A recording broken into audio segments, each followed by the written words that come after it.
kami mengucap syukur semua karena anugerah Tuhan dan kebaikan Tuhan, bukan karena kuat dan gagah kami. Kami ada berkumpul pada sore hari ini bukan secara kebetulan. Kami ada di tempat ini semua karena rencana Tuhan, rencana Tuhan yang terjadi atas setiap kehidupan kami pribadi. Terima kasih bahwa sebentar kami akan menerima pengajaran untuk dapat berkhotbah supaya Tuhan urapi yang membimbing kami, urapi dengan lidah hikmat, lidah kuasa, lidah lipat, dengan akal budi, dengan pencerahan yang daripada surga turunkan atas hamba-Mu Bapak Musa ini Tuhan. Terima kasih Bapak, berikan kami telinga seorang murid seperti Maria yang budi diam di kaki Tuhan untuk mendengarkan sabda-Mu, untuk kami dapat berkhotbah, untuk kami dapat menyampaikan berita kebenaran yang daripada untuk bungkus kami dengan kuasa darah-Mu. Ampuni segala kesalahan dan kekurangan kesalahan kami, untuk bungkus kami dengan darah. Terima kasih Bapak, dalam nama Tuhan Yesus kami sambut khotbah sore hari ini dalam nama Yesus. Haleluya. Amin. Ya, amin. Selamat sore teman-teman yang sudah hadir. Ini kita masuk pada bagian terakhir dari teori. Jadi mulai minggu depan nanti kita mulai belajar praktek. Nah, pada bagian ini saya akan sharing tentang beberapa jenis khotbah yang seringkali kita dengar. Jadi khotbah itu karena kita bukan Tuhan, jadi kita ini menyajikan apa yang firman Tuhan katakan, lalu kita share ke jemaat. Jadi sebetulnya kemarin saya sudah jelaskan bahwa kita itu pengkhotbah itu seperti koki. Tuhan itu ngasih bahannya, kita yang ngolah, lalu yang mendengarkan audiens kita itu adalah customernya. Jadi gitu. Jadi kita ini punya peran penting. Tidak mungkin dong kalau restoran misalnya bahan mentah, ube, sawi langsung kita taruh di meja makan, tidak mungkin. Karena itu sebetulnya diperlukan orang yang bisa mengolah pesan supaya orang yang mendapatkan pesan itu dapat berkat gitu, ngerti maksudnya itu loh, arahnya kemana. Karena dulu saya juga gitu, waktu kecil kita diajari baca firman terus, urut gitu. Ya ada bagusnya, itu mengajari kita untuk telaten. Tapi yang enggak ngerti itu siapa yang jawab pertanyaan kalau enggak ada orang yang mengajar. Makanya fungsi pengkhotbah atau pengajar itu menjelaskan beberapa firman yang tidak dimengerti oleh jemaat. Jadi bukan tambah bingung, tapi harusnya malah lebih mempercerah istilahnya firman yang menurut jemaat itu tidak ngerti. Itu fungsinya pengkhotbah. Kemarin kita bahas, jadi sama seperti koki dan perannya sangat penting sekali. Jadi para pengkhotbah itu penting sekali. Nah, sekarang kita akan belajar tentang jenis-jenis, beberapa jenis khotbah yang bisa Anda pakai nanti ketika nanti Anda diundang khotbah. Ini besok kan Pak Yunus khotbah di Karangpaing kelihatannya. Ya toh, bener toh. Terus Pak Jono juga diundang khotbah juga di Karangpaing ya. Ya lumayan Pak Yunus sudah selevel Pak Jono ya. Jadi Pendeta Jono, ya toh. Jadi kita nanti belajar ini beberapa macam khotbah yang bisa kita pakai kepada jemaat. Tapi di sini saya memang mengajarkan teori. Jadi untuk selebihnya saya menyerahkan kepada kita semua, kita itu punya hubungan pribadi dengan Tuhan. Itu yang penting sebetulnya. Jadi ini cuma teori aja. Karena teori itu ya namanya teori bisa dipakai bisa enggak. Tergantung apakah kita itu sesuai dengan tuntunan Tuhan untuk membahas satu ayat atau enggak. Nah itu tergantung tuntunan Tuhan. Tapi ini beberapa teori yang bisa Anda pakai untuk Anda kalau misalnya nanti ke depan Anda diundang khotbah kemana-mana. Yang pertama jenis khotbah ya. Jadi yang pertama itu adalah khotbah ekspositori. Mengekspos sesuatu. Artinya apa? Dia itu punya fungsi untuk menganalisis, menjelaskan satu bagian Alkitab secara mendalam, mengungkapkan makna dan pesan yang terkandung di dalamnya secara utuh. Jadi misalnya gini, yang paling gampang itu satu ayat. Ini nanti kita belajar besok, mulai besok. Jadi dari satu ayat, dapatnya apa, maknanya apa, penerapannya dalam kehidupan itu apa. Hanya dari satu ayat. Biasanya dari satu ayat ini itu yang disebut sebagai gereja Pantai Kosta kuno sebagai ayat emas. Nah, sering toh dengar toh pendeta, mari kita buka ayat emas kita pada hari ini. Ayatnya satu, tapi setelah itu dia jelaskan macam-macam, itu bisa merembet tentang beberapa poin. Nah, poin ini dari ayat yang lain memperlengkapi. Jadi, tapi sumbernya dari satu ayat itu diekspos habis-habisan. Misalnya Tuhan adalah gembalaku, takkan kekurangan aku. Dari satu ayat itu kita dapat apa? Gitu. Oh ternyata Tuhan itu gembala. Gembala itu seperti apa sih? Nah itu dikupas.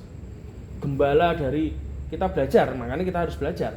Gembala di Jawa dengan gembala di Israel itu beda. Jadi cara penggembalanya gimana kita bahas. Nah kalau kita ngerti bahwa Tuhan itu gembala, oh kita baru nangkep. Oh maksudnya Tuhan seperti gembala itu kayak gini loh kehidupan gembala terhadap dombanya. Nah kita dombanya seperti apa? Tuhan adalah gembalaku, takkan kekurangan aku. Berarti tidak kekurangan. Yang menyediakan makanan itu berarti gembalanya, bukan sebaliknya.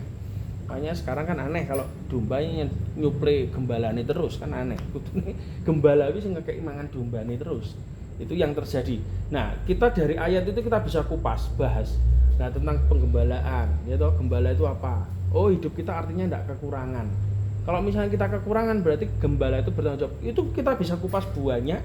Lalu kita bisa melibatkan ayat-ayat yang lain yang mendukung atau melengkapi setiap poin-poin dari ayat yang kita ekspos itu. Nah, khotbah yang macam ini yang sering dipakai orang-orang Pantekosta kuno. Jadi ayat mas. Nah, itu kalau sudah ayat mas berarti dia akan ngupas buahnya tentang ayat itu, mendalam. Nah, besok kita akan belajar dari yang ini dulu, ya. Bagaimana mengupas satu ayat. Jadi ada beberapa poin nanti saya akan kasihkan minggu depan langsung praktek, ya toh. Jadi satu ayat nanti kita expose latar belakang ayat ini apa, ya toh. Terus maknanya itu apa, terus penerapan dalam kehidupan ini itu apa, terus kondisi kita tuh bagaimana tentang ayat ini. Misalnya kondisi kita tuh sudah mencapai atau belum, dan apa yang didapatkan kalau kita melakukan ayat ini. Nah itu ada. Itu sudah bisa jadi 45 menit khotbah. Jadi nanti minggu depan aja kita pakai ini hal yang paling dasar. Jadi dari satu ayat kita ngupas banyak. Maka dari itu ini sering orang ngomong itu apa ya? Kalau orang Pantekosta kuno ya membukakan sesuatu ya istilahnya gitu. Dari satu ayat itu bisa membukakan jadi rema macam-macam ya itu. Hanya dari satu ayat. Itu kita bisa belajar besok. Yang kedua itu adalah khotbah tentang tekstual. Apa itu? Fokusnya adalah dari beberapa ayat tertentu sebagai dasar utama khotbah, tekstual. Jadi dari cerita, gitu, misalnya satu perikop, gitu, tentang misalnya orang gila di Gerasa, ya, itu toh. Itu kita bisa bahas tentang kisah itu. Satu perikop itu poinnya apa? Ya sama sebetulnya. Bedanya adalah jumlah ayatnya lebih banyak. Kalau tekstual, kenapa? Itu rangkaian cerita yang kita jelaskan kehidupan kita sehari-hari, penerapannya seperti apa, itu secara rohani bagaimana kita bisa menyajikan kepada jemaat secara istilahnya apa? Real, ya toh. Orang gila di Gerasa, kesurupan macam-macam, ya toh. Maknanya apa? Dapatnya apa dari situ? Secara rohani apa? Secara jasmani penerapannya di kehidupan sehari-hari itu seperti apa? Terus Yesus itu membebaskan dia macam-macam. Tentang penginjilan bisa masuk di situ, ya toh, tentang bayar harga. Kenapa? Setan ini nyemplung ning 2000 babi, ya babi ini nyemplung kabeh. Dihitung, kadang ada pendeta yang ngitung satu babi regane misale 20 yuta, ya 20 yuta ping 2000 lah. Satu jiwa tuh harganya segitu, sangat mahal sekali. Jadi itu bisa dikupas banyak dari segi penginjilan macam-macam. Nah, itu khotbah tekstual. Tapi biasanya kalau dikupas terus, ya gak barbar. Biasanya penginjil itu dari satu konteks itu, dari satu cerita, dia akan ngambil poinnya tentang apa toh? Orang misalnya orang gila di Gerasa, kita nanti juga belajar itu. Oh, yang diambil tentang penginjilan nih. Oh, berarti benar. Yesus itu menghargai satu jiwa, walaupun jiwa edan. Misalnya, ya toh, satu jiwa itu berharga, gitu.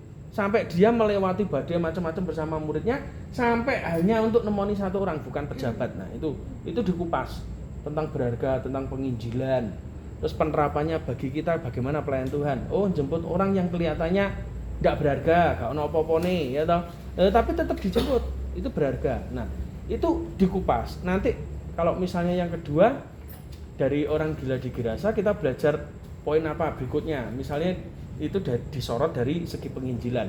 Nanti dari segi apa? Kehidupan. Kehidupan itu apa? Lah, orang gila itu ngapain? Kok di kuburan? Artinya dia sedang terputus dari relasi sosial.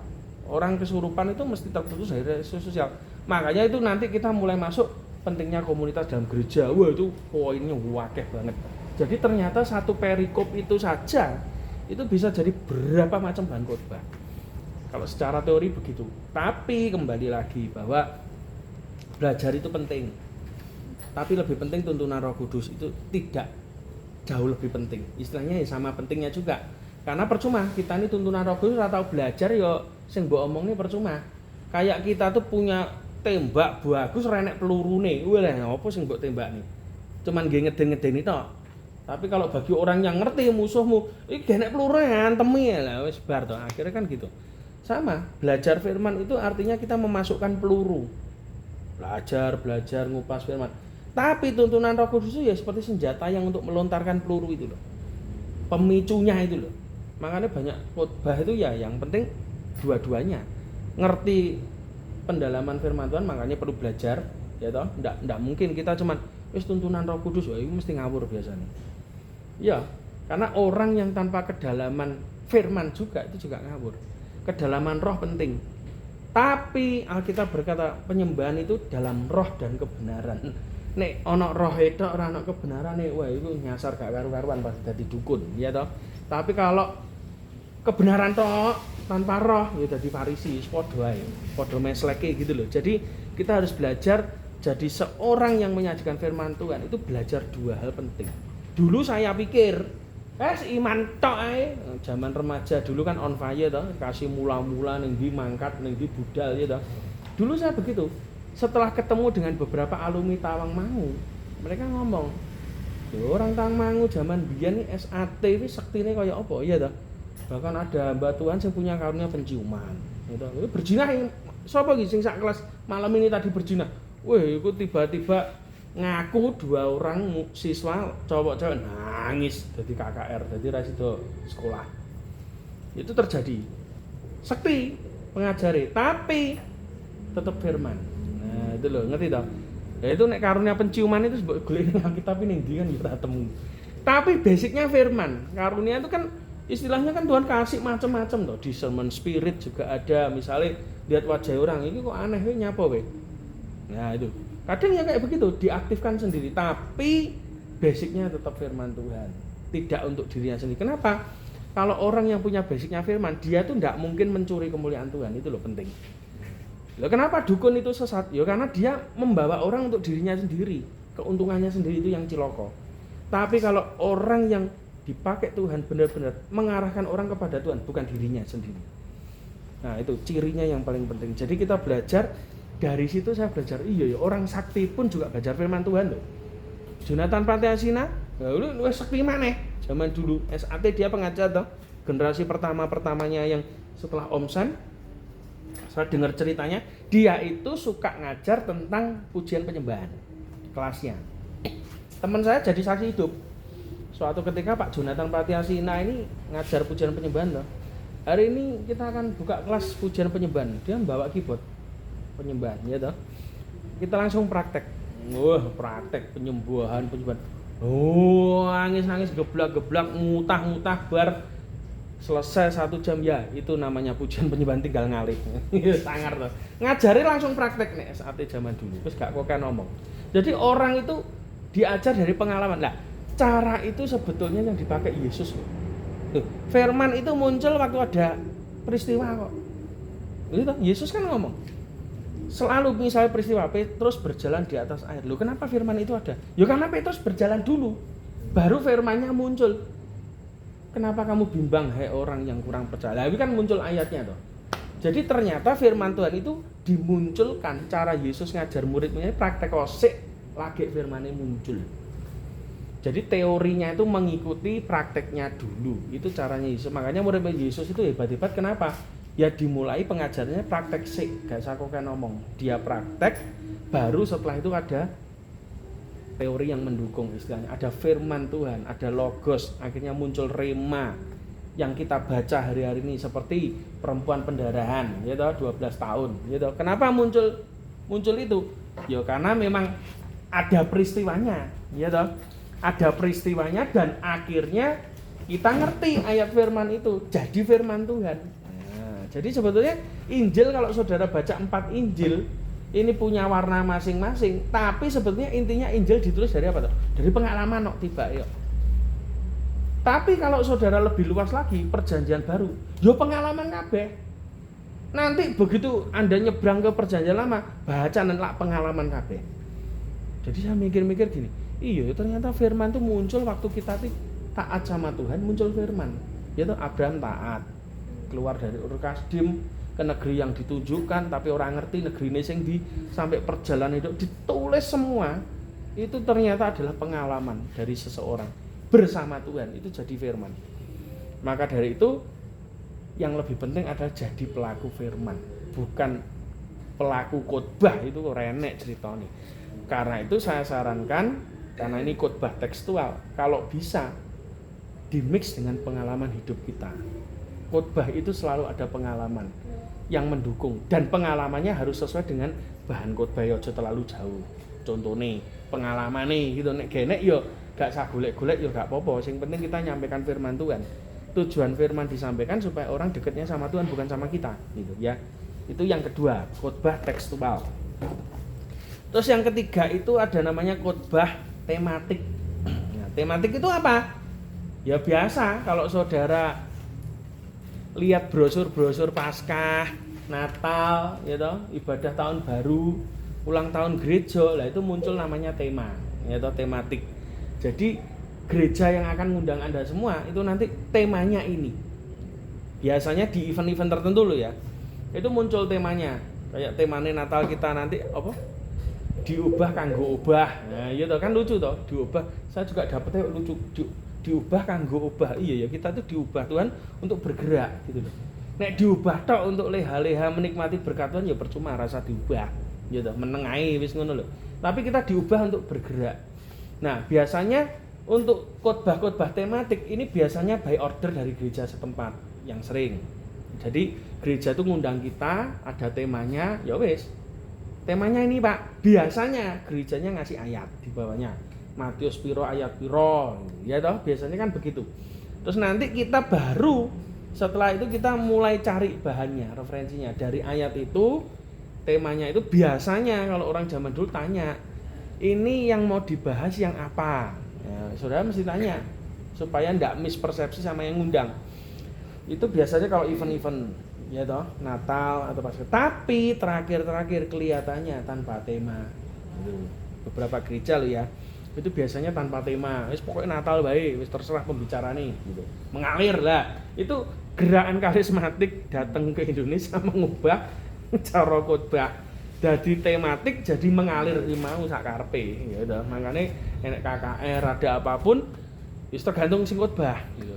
Makanya diundang Pak Lukas kan mesti gak tahu dikek tema juga ngikut kita. Wis pokoknya mengalir.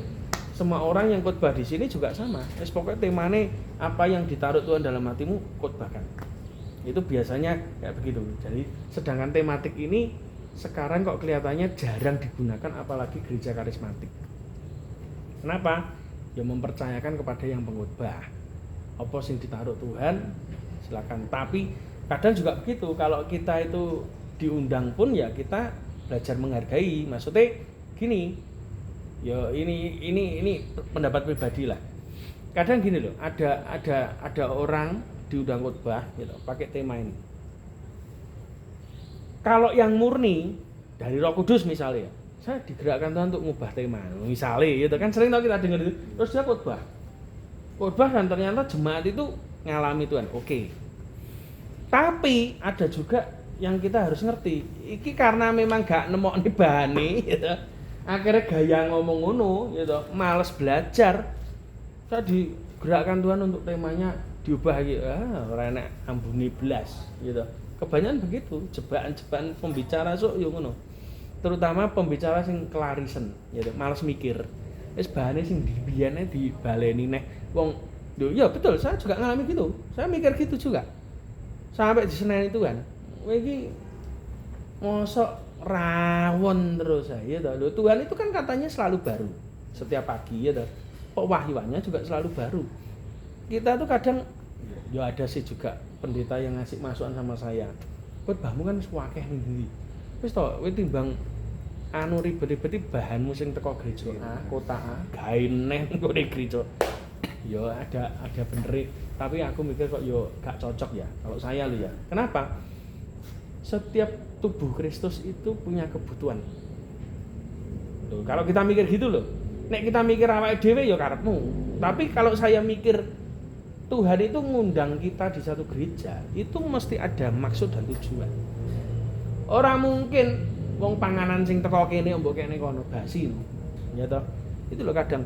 Ya karena kita malas mikir sebetulnya. Tapi kalau kita punya kedalaman dengan Tuhan, maka khotbah di sana pun Tuhan kasih yang baru, ya kowe pasti akan menyampaikan yang baru. Makanya firman tuh lihatin, kayak misalnya Petrus berjalan di atas air, cari di YouTube berapa pendeta khotbah kuwi. Dan rungokno enek sing padha apa ora, lak beda-beda kabeh. Ya ceritanya sama, tapi angle-nya itu so lain-lain, itu kita dapat sesuatu yang baru gitu. Jadi saya mikir-mikir, iya ya bener ya. Ternyata satu firman kalau didalami bersama dengan Tuhan, disampaikan di tempat yang berbeda itu bisa beda. Itu uniknya firman Tuhan. Tidak ada matinya. Satu ayat bisa jadi ribuan bahkan ratusan ribu bahan khotbah. Nah, itu yang terjadi. Itu tadi kita ngomong khotbah tentang tematik. Jadi kalau gerejanya ngasih ya wis. Tapi nek memang tuntunan Tuhan untuk kamu tidak nyampaikan itu ya terserah gitu. Tapi kalau bisa ya temanya itu ya wis.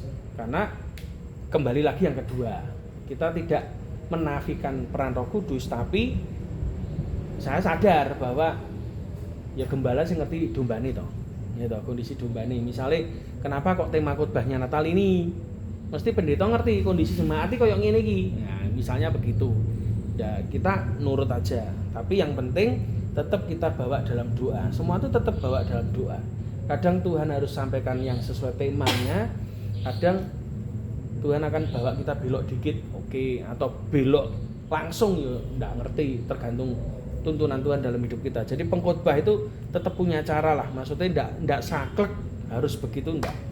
Tapi itu salah satu dari model khotbah, jenis khotbah yaitu tematik. Yang keempat yaitu khotbah naratif. Apa itu?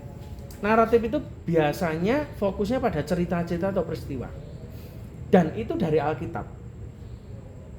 Dan itu ya tadi yang katakan itu ada pesan-pesan rohani banyak.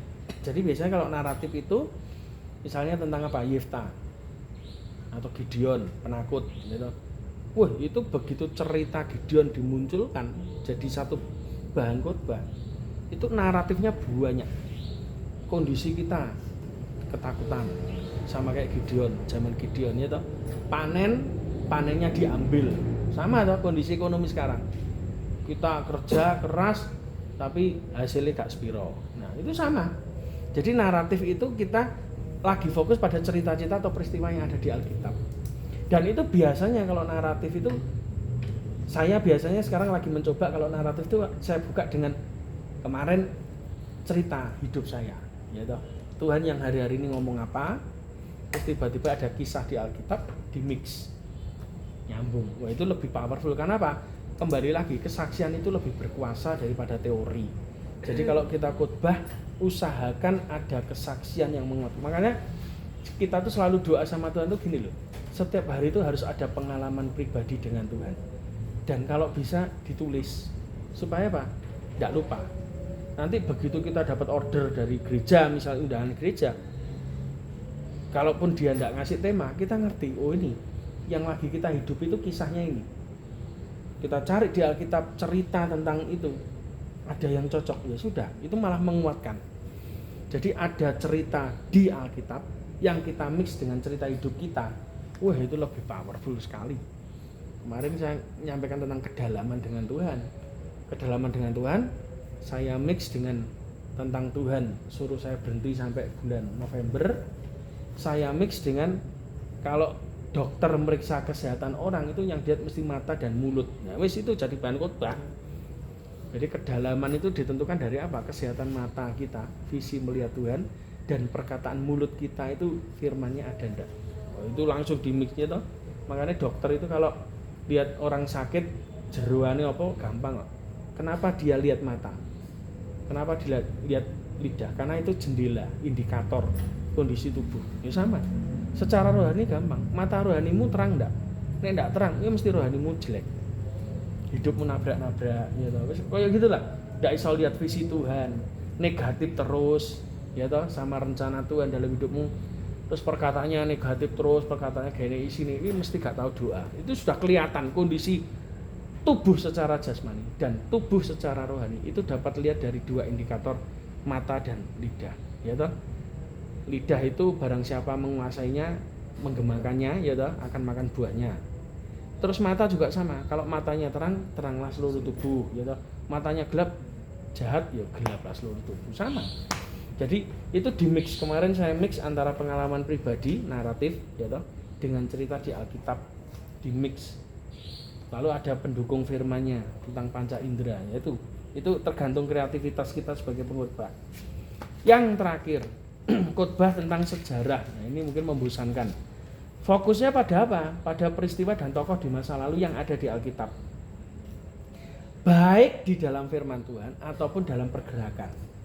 Kemarin saya ngasih contoh juga di sana tentang hamba Tuhan dulu dan sekarang, gitu. Kalau hamba Tuhan dulu kan mentalnya dengkul, ya istilahnya. Saya cerita kemarin di tempatnya Pak Yer. Saya dapat cerita dari Tante Erna, gembala saya pada waktu GPPS itu mengadakan konferensi pendeta tahunan yang waktu itu masih almarhum Om Ishak Liu masih hidup.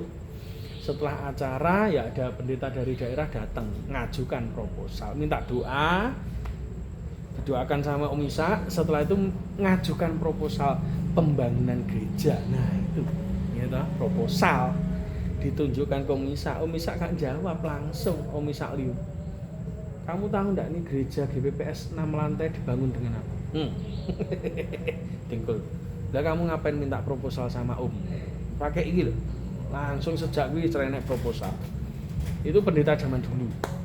Nah, pendeta zaman sekarang kan proposal beda. Nah, itu cerita tentang sejarah, khotbah tentang sejarah. Contoh yang paling sering hari-hari ini kalau sudah lihat di GBI itu tentang pencurahan Roh Kudus toh. Terutama grupnya Pak Niko. Dia membahas Pantekosta pertama itu di Loteng Yerusalem, gitu. Pantekosta kedua di Azusa Street, Pentakosta ketiga zaman sekarang. Nah, ini khotbah sejarah sebetulnya. Jadi grupnya GBI-nya Pak Niko itu sedang istilahnya menarik garis gitu, pergerakan Pantekosta, pencurahan Roh Kudus sampai hujan awal dan hujan akhir sekarang. Pergerakannya itu ditarik. Itu dia sering cerita itu. Dan biasanya, maaf kalau khotbah tentang sejarah biasanya pendeta tua. Itu masa lalu, dulu bangun gereja, dulu merintis gereja. Ya diceritakan. Tapi penting enggak? Yo penting. Loh kenapa? Loh zaman sekarang ngertine kita cah nom-nom gerejane wis apik, wis asenan, wis nggih dilarang ngono kae. Gitu, gak ngerti sejarah gereja mbiyen dibangun kayak piye itu enggak ngerti. Nah, itu perlu diceritakan. Dan saya itu dalam hidup saya itu pernah mempelajari, ya bukan mempelajari lah, maksudnya membaca perjalanan hidup. Setidaknya itu yang paling penting buat saya itu hamba Tuhan yang setidaknya saya pikir penting itu ada 4 yang saya pernah pelajari hidupnya. Pertama, Yeremia Rim, karena podo wong Medione, ya toh. Bagaimana dia ora iso bahasa Inggris, ayat yang dipegang cuma satu, kamu akan menjadi saksiku sampai ke ujung bumi. Ini ayatnya kuwi tok. Dia cerita perjalanan hidupnya bahwa dengan ayat itu saja aku bisa ke seluruh dunia. Ngeri. Padahal ra iso Inggris, cah desa Medion nih. Tapi bisa. Itu yang membuat saya yo bener, satu ayatnya cukup. Nah, itu tak pelajari hidupnya. Akhirnya Yeremia Rim kemana-mana. Bahkan dia adalah salah satu-satunya malah pendeta Indonesia pertama yang bikin KKR di Gelora Bung Karno. Yo iki setelah Morris Helulu. Lokal loh iki, nek Morris Helulu oke lah, kelasnya dunia yo. Iki lokal loh, wong Medion. Tahu KKR kasih melanda Jakarta kebek 1.000 wong. Kesembuhan ilahi. Yo iki tok wong Medion. Nah, ini cerita ini kan penting untuk generasi sekarang gitu loh. Makanya itu yang membuat saya mikir walah ning caruban untuk apa? Saya mikir loh, lah iki Yeremia iso ya toh. Ya pasti bisa. Dan sekarang terbukti sudah kemana-mana kita, ya toh. Itu. Terus yang kedua itu Pak Alek. Ya, Pak Alek penting. Betani, wah ini sangar iki. itu istilahnya wah ini ndableke wong. Saya lagi ngerti iki pendeta, sangar. Jadi ya latar belakangnya nanti saudara cari sendiri googling. Jadi wis istilah bocah nakal setengah mati ndablek gitu. Tapi kendablekannya dirubah Tuhan. Jadi orang yang punya iman ndablek. Nah itu bayang loh. Sampai waktu dia cerita apa bangun nginden itu salah satu ceritanya ya. Dia ngomong sama Pak Arifin. Pak Arifin kan ikut dia dulu. Dia ngomong, "Vin, bari ki nek jembatan mesti dibangun ning kene. Ki lemahe mesti larang." Itu nginden tuh tanah rawa. Dia dapat tanah itu. Dia bangun gereja di situ. Bener. Bisa dibangun gereja, jembatan nginden dibangun. Langsung harganya naik, perumahan nginden muncul termasuk omahe ini kan nginden. Larang-larang zaman itu. Bener, harga tanahnya naik ndak karu-karuan. Itu orang yang punya visi gitu loh. Bahkan dia waktu bangun tuh di salah satu bukunya itu dia cerita, ono tumbuh ono tutup. Pak Alek itu terkenal dengan pendeta Chinese tapi dengan nilai kejawen. Jadi dia bahasa khotbah iki ya bahasa khotbah ngene iki tentang filosofi Jawa, ono tumbuh ono tutupe. Mosok ono lemahe gak ono gerejane. Lah itu gerejane terbangun. Ya, jadi filosofi Jawa kayak begitu. Bahkan ndak heran ternyata salah satu gereja pertama yang dibangun di Manyar Sindaru dulu itu ternyata tanahnya itu adalah punyanya orang Kejawen. Sing diduakne ya toh, mari dia kelilingi tanah itu, sing duwe tanah loro nyeluk Pak Alek diduakne mari dikekno dadi gereja Manyar Sindaru. Sindaru itu enek singkatane tibake. Apa lho aku. Sindaru itu kok singkatane tentang itu ilmu sejati apa gitu loh. Itu ada singkatan Sindaru. Sekarang kan jadi Manyar apa ya? Manyar Jaya apa mbuh gak ngerti. Itu ternyata ada sejarah ini. Ya dia tuh sangat dekat dengan Kejawen. Makanya saya mikir kalau kita itu khotbah jangan pernah jauhkan firman dari kebudayaan. Loh kenapa? Iya.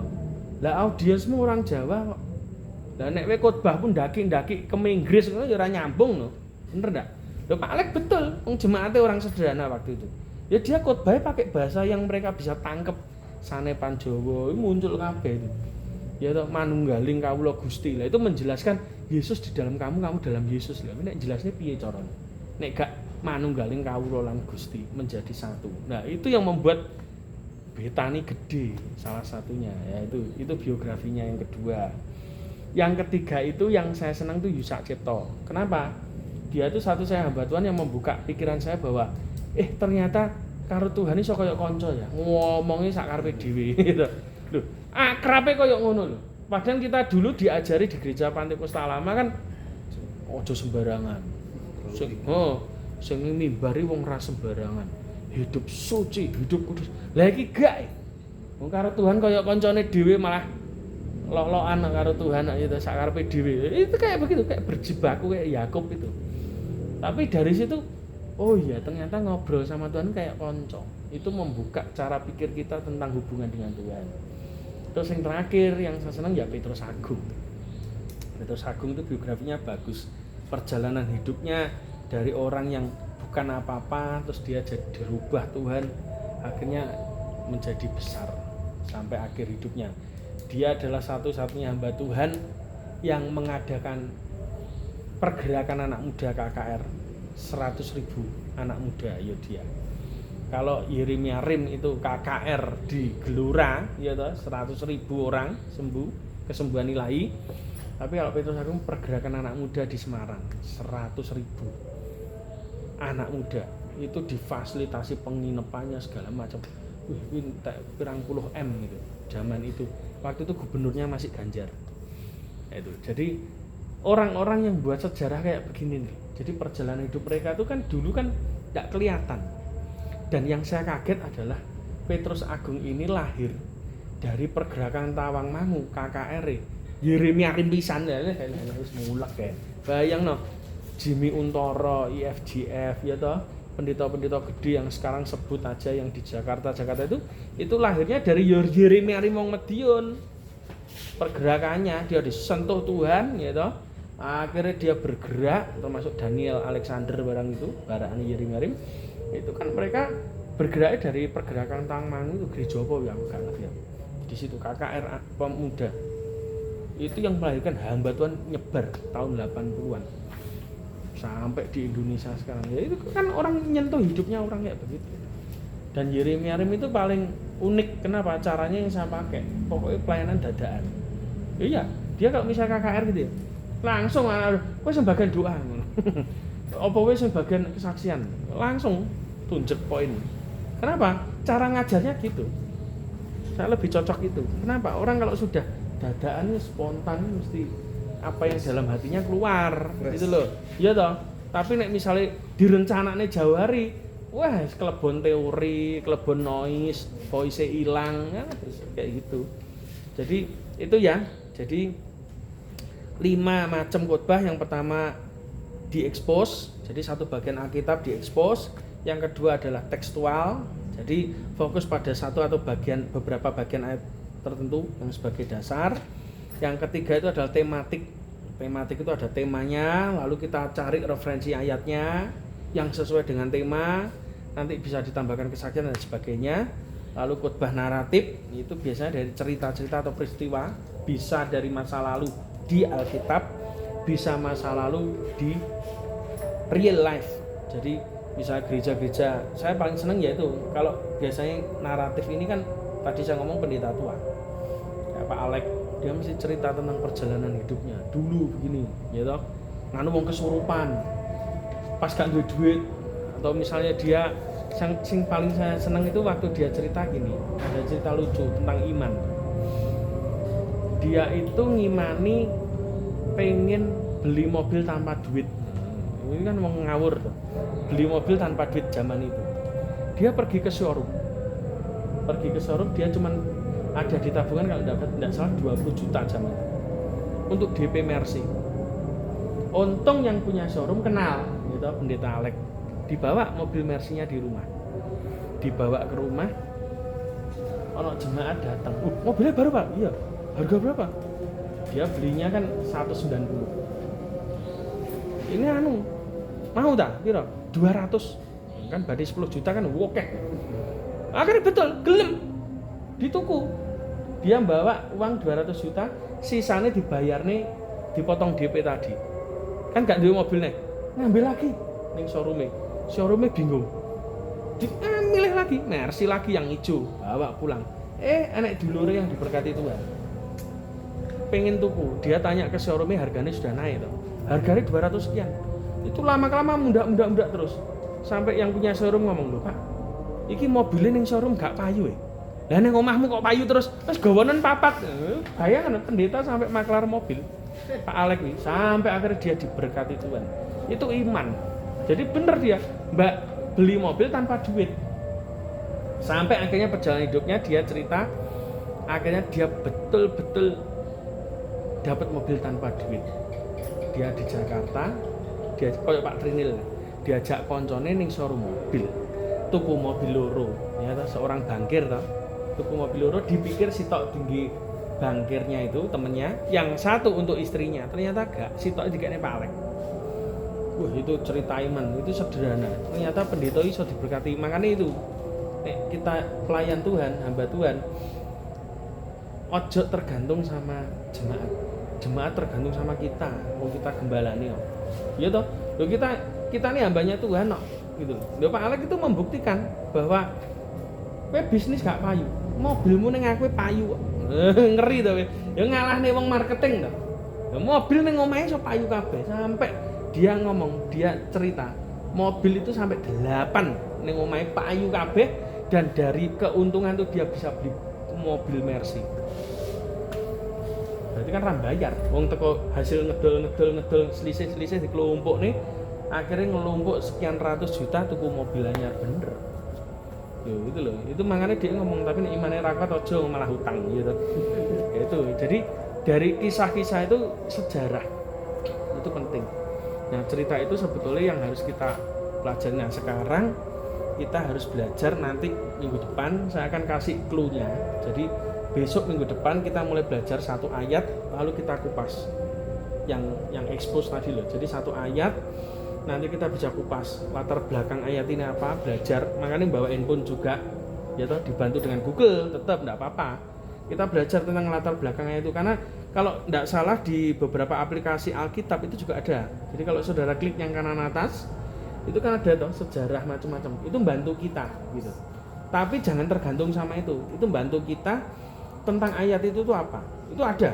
Jadi di Alkitab aplikasi itu nanti saudara bisa ngerti, yaitu nanti bisa dimasukkan juga di latar belakang. Yaitu khotbah itu biasanya latar belakang ayatnya apa, terus itu tentang apa, gitu. Terus aplikasinya dalam kehidupan kita tuh apa, terus kondisi kita tuh apa tuh, kok kenapa ada ayat itu, dan terakhir apa yang kita dapatkan kalau kita taat melakukan firman itu. Nah itu ada. Jadi kita belajar dulu yang dari satu ayat mulai minggu depan. Nanti kalau sudah oke 2 minggu, nah 2 minggu berikutnya kita nanti melangkah ke jenis khotbah yang berikutnya. Misalnya tematik, ya, tak kasih tema, nanti saudara bisa nganu kisi-kisinya. Maksudnya tentang tematik itu apa, ya toh? Ayatnya apa, saudara ngambil apa, terus nanti masuk kesaksian. Jadi nanti mulai praktek. Saya targetkan nanti mulai Februari atau Maret lah. Nanti yang kelas ini kudu khotbah, kudu iso. Tapi nanti mungkin gini formatnya, tak buat gini. Kemarin tuh saya lagi ngobrol itu kayak Yeremia niru juga kayaknya. Jadi saya ngobrol sama dia. Saya ini punya ide nanti mulai Maret itu yang khotbah tuh 4 orang, gitu. 4 orang, tapi tidak tak tentukan temanya. Jadi 4 orang ini dijadwal langsung, gitu. 4 orang ini dijadwal langsung. Apa ini sih? 4 orang dijadwal, gitu. Nanti satu ayat aja. Terserah ayat apa wae. Silakan milih. Dan nanti dikhotbahkan 15 menit. Tuh kenapa? Karena gini, saya dapetnya gini. Pertama jelas ngajari jemaat untuk mulai melayani firman. Pertama. Yang kedua, tempat kita itu kan beda dari gereja. Gereja itu satu orang khotbah 45 menit atau 1 jam. Itu artinya tiba-tiba Tuhan kasih satu message gitu. Tempatmu ini kayak manten prasmanan harusnya. Ngerti? Manten prasmanan. Jadi kalau prasmanan menu ini enak sego goreng, mie goreng macem-macem. Enak es campur macem-macem. Tapi kalau manten sego pupuk ya sego tok kuwi wis bar ya toh. Lah gereja itu sego pupuk. Lah Tuhan ngomong tempat kita tuh harusnya kayak prasmanan. Setiap orang yang datang mungkin firman yang nyantol tidak dari kamu, tapi dari ini. Ayat yang dia sampaikan, yang dia jelaskan. Mungkin gak dari ini, dari ini. Jadi 4 orang ini bisa, tiap orang bisa dapat. Ya kayak prasmanan toh, nyicip mine, nyicip ane sing enak endi ya berarti manganmu luwih akeh ning kono. Itu bayangkan. Jadi kalau sekali pelayanan 4 orang, wah keren. Saya pengennya mimpi saya gitu. Jadi nanti tempat kita itu jadi percontohan. Nah, waktu saya sharing ke Pak Yeremia, tak tiru nih, ya tirunen gitu. Kenapa? Sing khotbah aja kuwi terus gitu. Jadi kita tidak lagi ngundang orang luar, tapi orang-orang kita sendiri yang menyampaikan firman. Kamu dapatnya apa minggu ini? Apa? Hafutah, ya toh. Dapatmu apa? Ayat apa? Ya wis. Itu bikin khotbah kecil. Ya toh. Kamu dapatnya apa? Ya wis minggu ini tak kasih jadwal 4 orang menyampaikan firman semua. 15 menit. Wah, apik nih. Jadi tiap orang tuh mungkin hari ini yang datang masalah keuangan, kamu sing khotbah tentang keuangan tiba, ya toh.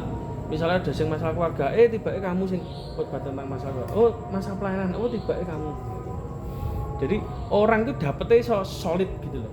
Bahannya itu carane mangan iso wareg kabeh, semua dapat. Itu namanya tempat kita nanti tak tulisi pesta makan kan prasmanan, menunya akeh. Ya toh, ndak cuma dari satu khotbah nek satu orang tok khotbah kan ya temane kuwi ya wis kuwi.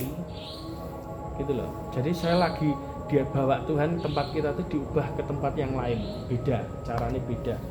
Makanya kalau ikut Tuhan tuh kreatif, orang monoton. Nah, jadi bayangkan nanti kalau Madiun, pira wong loro, Caruban wong loro, kan keren toh ya toh, bisa ngono. Jadi nanti mulai itu dipertajam selama Maret, April, Mei. Juni nanti mulai dipisah. Yes. Jadi di sini cuman gathering ya toh. Kan wis mosok 2 wulan gak cukup belajar khotbah. Bar iki kan Karangpaing kan yo jadwal kabeh. Ya itu latihan sisan. Jadi nanti bisa tempat sana tempat sini dibagi, terus nanti sini gathering undang nabi ngono ae wis enak kok. Jadi kita lagi persiapan Maret, April, Mei atau Juni lah 4 bulan.